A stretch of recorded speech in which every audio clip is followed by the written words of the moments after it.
खिवणसरा पाटील शिक्षण संकुलात मर्दानी खेळ ते इंडस्ट्री 4.0चा संदेश.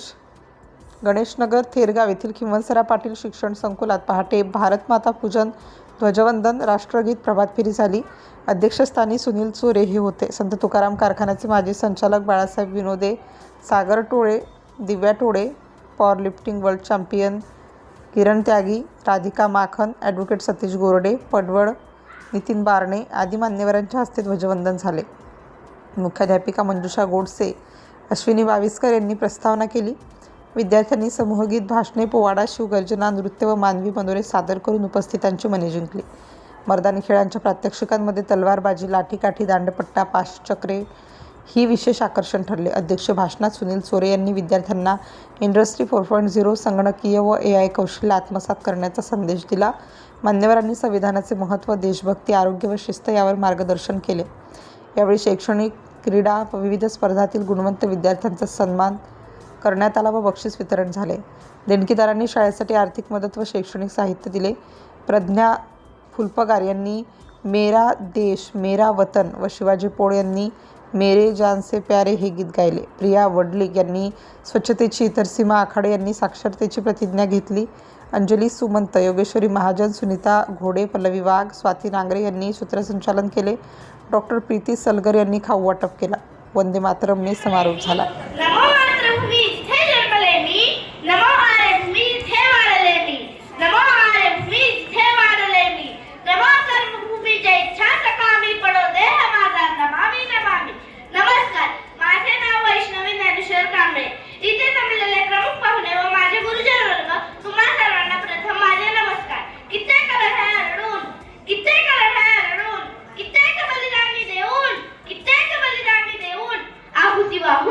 शेवटी अखेरीस स्वातंत्र्य आपल्या पदरीच पडले.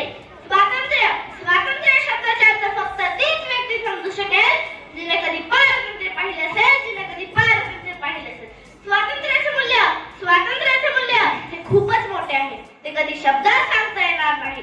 किसी ने खूप कहा है, हम अपने जान के दुश्मन को भी अपनी जान कहते हैं. मोहब्बत की इसी मिट्टी को तो हिंदुस्तान कहते हैं. मोहब्बत की इसी मिट्टी को तो हिंदुस्तान कहते हैं. जो दुनिया में दिखाई दे उसे खामोशी कहते हैं.